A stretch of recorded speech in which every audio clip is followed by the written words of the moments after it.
He slammed his hands on the dinner table so hard the plates jumped. A second later, the chair he was sitting on clattered against the wall behind him. Everyone froze. My aunt gasped. My cousin dropped her fork. My mom just stared at me like she didn't know who I was anymore. And me? I just sat there, breathing in the silence after the explosion, as if I had expected it all along. I had rehearsed those words 100 times in my head. I won't be coming around anymore. I'm cutting ties with the family. But nothing could have prepared me for how fast the mood shifted, from polite dinner conversation to raw, unfiltered rage. My dad's face turned a shade of red I'd never seen before. His mouth moved before his brain caught up. You ungrateful brat! He shouted, spit flying. After everything we've done for you? But that was the thing. They hadn't done anything for me, at least, not without strings attached. Every meal, every favor, every ounce of love came with an invoice. There was no room for boundaries in this house. Only expectations. And the moment I decided to choose myself, I became the villain in their story. Who's going to help your sister pay off her car? My mom hissed. Who's going to babysit your nephew next week? Someone else demanded. You think you're better than us now? My uncle scoffed. They weren't asking. They were accusing. They weren't shocked that I needed space. They were furious that I had the audacity to claim it. I looked at them, every one of them, and realized, this wasn't family. This was a system. A web. You don't cut ties with a family. They make you cut yourself loose before you bleed dry. And hey, to everyone watching, have you ever walked away from your own family, not out of hate, but out of self-preservation? What was the breaking point for you? Drop it in the comments. I read every single one. And if you want more true stories like this, hit that subscribe button and turn on the bell. This is HD Reddit Stories, where the truth hits harder than fiction. Because sometimes they don't just want your help. They expect your sacrifice. They say family is everything. But when everything starts to feel like a burden, you begin to question whether you're really part of a family, or just a convenient fallback plan for everyone else's mistakes. Growing up in my household was like walking on cracked glass. You learned very quickly who you were allowed to be, and more importantly, who you weren't. I was the quiet one. The good one. The one who didn't argue, who always helped, who got the grades, paid the bills when others couldn't, babysat without question, lent money without being asked. At first, it felt like love.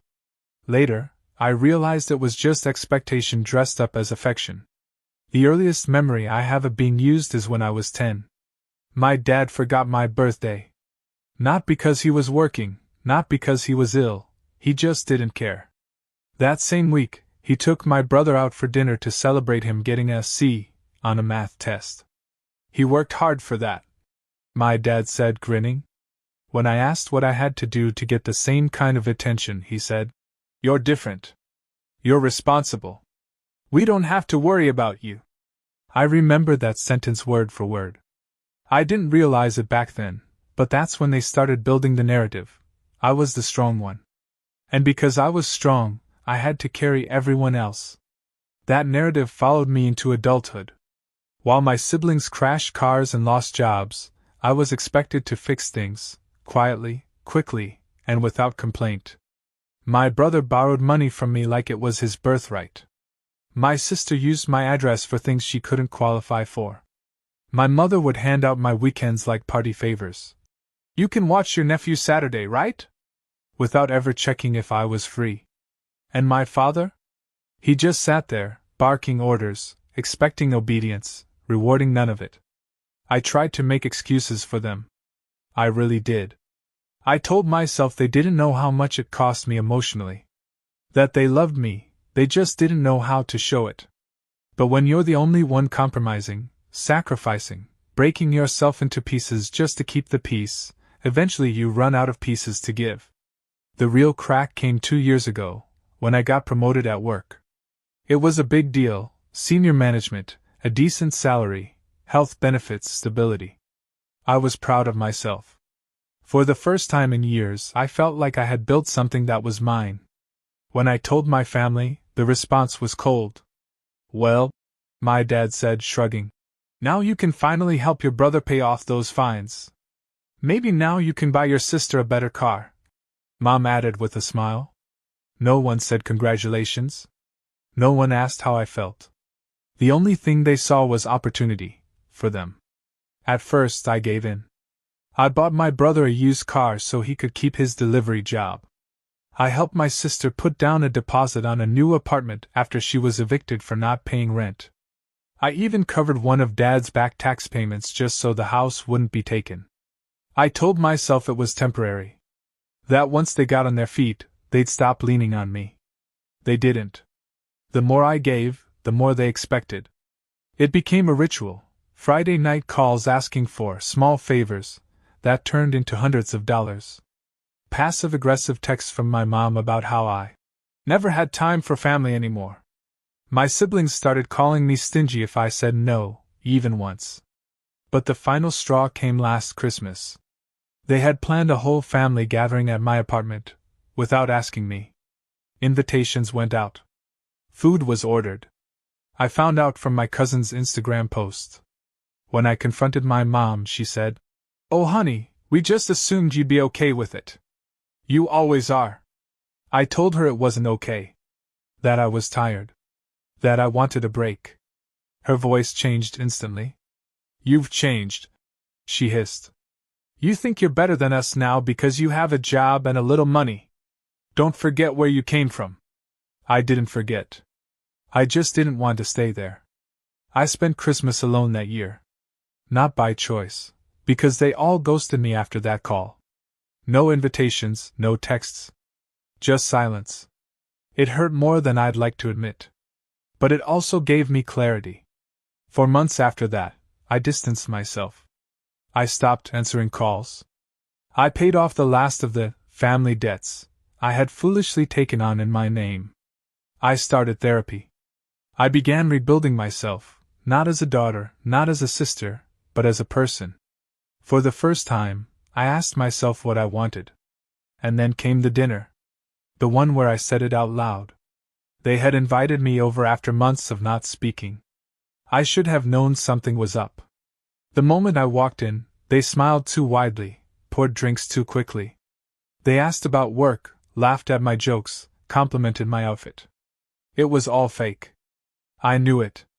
And when they finally got to the point, when they brought out the papers and asked me to co-sign on a business loan for my brother, I saw the truth again. They didn't miss me. They missed my usefulness. I stood up, heart pounding, and said it. "I'm cutting ties. I'm not coming back. I need to live for myself now." That was when my dad threw the chair. That was when everyone turned on me like I'd betrayed them. And maybe I had. Maybe I'd betrayed the version of me they built, a doormat, a fixer, a walking bank account. But I didn't owe them my life. They called me heartless. Selfish. Cruel. But if choosing peace over chaos makes me selfish, then so be it. Because breaking away wasn't easy. It didn't happen overnight. It was years of silence, of swallowing resentment, of choosing them over me. The real betrayal wasn't me leaving. It was them expecting I'd stay. Forever. No questions asked? And I was done asking. When I walked out of that dinner, my dad still yelling behind me, my mom calling me selfish, my brother muttering something about how I'd regret it, I felt lighter. Not good, not happy, not relieved. Just lighter. Like I had dropped a suitcase I didn't know I'd been dragging for decades. That was the moment I knew I wasn't just cutting ties. I was never going back. But walking away from your family, especially a dysfunctional one, isn't as simple as it sounds. There's no clear road map. No set of rules. Just silence. Guilt. And waves of second-guessing. You wonder if you overreacted. You wonder if maybe they're right and you are heartless. You wonder if you've burned a bridge that can never be rebuilt. For a while, I stayed quiet. I blocked their numbers, ignored emails, and unfollowed every family member on social media. The absence was deafening. But I forced myself to sit in it, to breathe through it, to not go crawling back the second someone said, "I miss you." I knew better now. Missing me wasn't the same as respecting me. 3 weeks after the fallout, I got a call from an unknown number. I let it go to voicemail. It was my sister. She said Dad had been in the hospital with chest pains. "We don't know what's going on," she said, her voice shaky. "But we thought you should know." That night I didn't sleep. The guilt gnawed at me like acid. I pictured him alone, scared. I pictured the chair he threw, the words he screamed. I pictured my childhood. My siblings. The dinners where I was invisible. The ones where I was useful. And the ones where I was disposable. I didn't go to the hospital. I sent flowers. A week later, I found out he had been discharged the next day. It wasn't a heart attack, it was stress. My sister posted a long rant on Facebook about how some people think they're too good for their own blood, and how family is everything until you need something. I didn't respond. But I made a decision. If they were going to treat me like an outsider, I was going to act like one. Legally. Financially. Permanently. The first thing I did was talk to a lawyer. I wanted to know what was tied to my name. Turns out, more than I thought. When you're the reliable one in the family, people find ways to insert your name onto things. I had co-signed a car loan for my brother years ago. He had since defaulted on it. I was listed as an emergency contact on my dad's medical forms.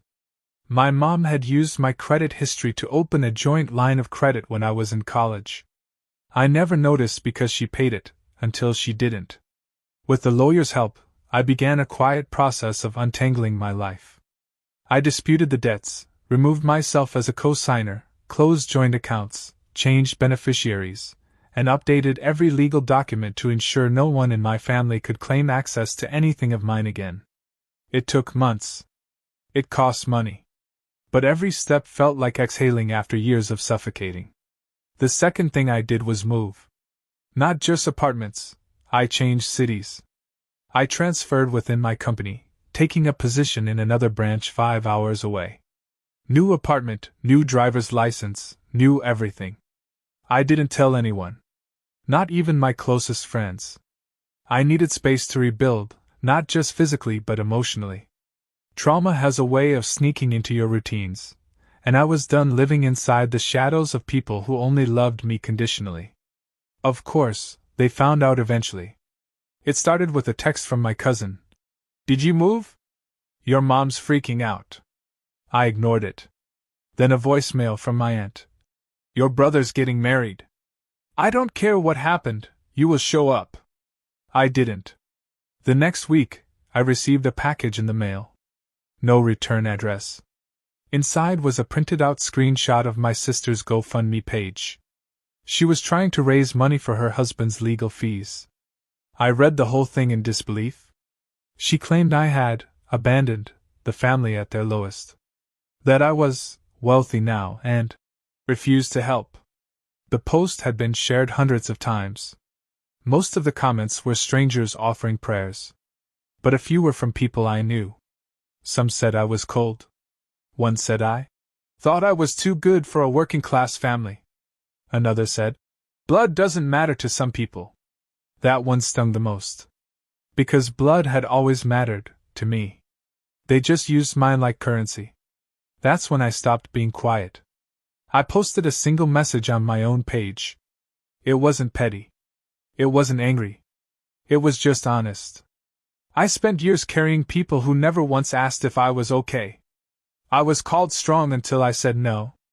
I was called selfish the moment I asked for peace. I'm not bitter. I'm just done. And I don't owe anyone an explanation for choosing my sanity over a cycle of guilt. Please stop messaging me. This is the boundary. The message went viral in a way I didn't expect. Hundreds of strangers shared their own stories. People thanked me. Some even cried. And for the first time, I felt something I hadn't in years seen. But the real shift happened when I got a call from my company's legal team. They said someone had contacted corporate HR, claiming I was involved in financial fraud. The details were vague, the source anonymous, but the intent was clear. Someone wanted to ruin me. They didn't know I had receipts. I provided documentation of every financial transaction, every debt cleared, every legal step I had taken. I had my lawyer send a cease and desist letter to both my sister and brother. I warned them, if this continued, I would pursue defamation. Then I made one final move. I purchased the house my parents had been renting for over 20 years. It wasn't out of spite. It was strategy. See, the landlord had passed away, and the property was going to auction. No one in the family had the credit or money to place a bid. But I did. Quietly, through a trust, I acquired the deed. Then I offered them a choice, either sign a lease under new management, or vacate in 60 days. They didn't believe it at first. They thought it was a bluff. My mother left me a voice message crying. My father, who once threw a chair at me, called me a monster. But I didn't budge. They had made me feel disposable. Now they were disposable to the system. No favors. No handouts. Just business. Eventually they left. I never saw them on moving day. But the neighbors sent me a picture of the empty porch.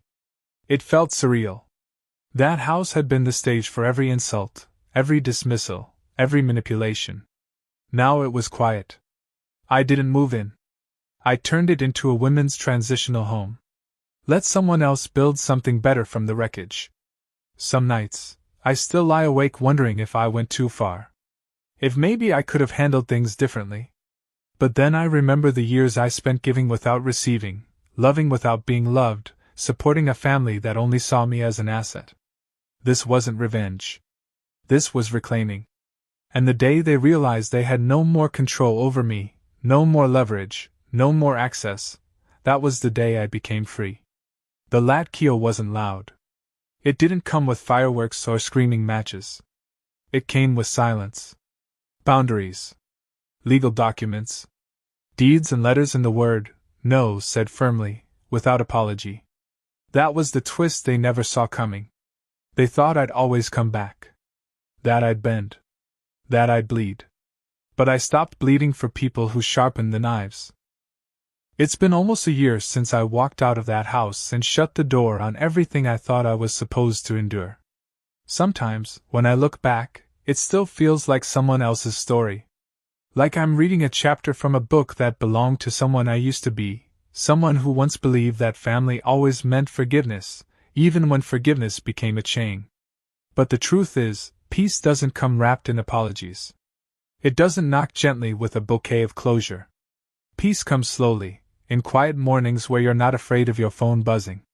In learning that silence isn't something to fear, it's something you earn. After everything, I thought I'd be lonelier. I thought cutting off my family would leave me empty, like I'd lost a limb. But what I lost in obligation, I gained in space. Space to breathe, space to think, space to just be. For the first time in my adult life, I wasn't bracing for the next emotional ambush. No one was asking for money. No one was showing up unannounced. No one was guilt-tripping me for needing rest. My apartment became my sanctuary. I learned how to cook for one without apology. I went on long walks in the evenings, headphones in, no destination. I started therapy again, weekly this time, and we didn't just talk about the aftermath. We talked about the roots. About how the role I played in my family had been written for me before I ever had a say in it. I wasn't the good one because I wanted to be. I was the good one because they needed someone to sacrifice. And when I stopped sacrificing, I became the villain. Therapy helped me see that I hadn't betrayed them by walking away. I had saved myself. Not in a dramatic, movie-ending kind of way. In the quiet, necessary way that survival sometimes demands. Work became more than just work. I began leading a team in my new city, mentoring younger employees who reminded me of myself, overachievers desperate for approval, pouring everything into performance just to feel seen. I knew that hunger too well. So I made space for them. I praised out loud. I corrected with kindness. I created the kind of work environment I wish someone had created for me years ago. One afternoon, after a team presentation that went better than expected, my boss pulled me aside. "You've got a real gift for leadership," he said. "Have you ever thought about taking on a director role?" I blinked. That title had once felt so far out of reach, Not because I wasn't capable, but because my energy had always been divided. Always spent elsewhere. Always drained by things that weren't mine to carry. But now I had room. Yes, I said simply. I've thought about it. And for the first time, I allowed myself to dream beyond survival. Around that same time, my birthday came. I hadn't celebrated it in years. Too many bad memories, too many forgotten days. But this year, I decided to host a small gathering. Just a few friends, nothing extravagant. There was laughter, music, bad dancing in the living room. I blew out candles on a cake I bought for myself. And for once, the wish wasn't for things to change. It was gratitude for how much already had. Later that night, when everyone had gone home, I sat alone on the balcony with a glass of wine, looking out at the city. My phone buzzed. Unknown number. I ignored it. Then a voicemail came through. Against my better judgment, I listened. It was my mother. Her voice was quiet. Not angry. Not manipulative. Just tired. Hi. I don't know if this number still works. I heard about your promotion. I just wanted to say, I hope you're well. We miss you. I didn't cry. I didn't feel angry. I felt nothing. That was the strangest part of healing. Not the pain. Not the anger. The nothingness. The calm in realizing that someone can miss you and still not be good for you. That someone can sound sincere and still be the architect of your worst memories. That love, when transactional, stops being love. I didn't call her back. I didn't block the number either. I just let it be. That was my new boundary, not out of spite, but preservation. I didn't need another explosion. I didn't need closure scripted by people who had never once asked if I was okay. I had written my own ending. Quietly. Intentionally. Months passed. Seasons changed. The house I had bought, the one they used to live in, was now home to 6 women rebuilding their own lives after domestic abuse. I visited once, anonymously, just to see the garden blooming again. There were laughter and wind chimes and kids running barefoot through the grass. It didn't look like a house full of pain anymore. It looked like a beginning. Someone once told me that healing isn't a destination, it's a decision you make every day. And they were right.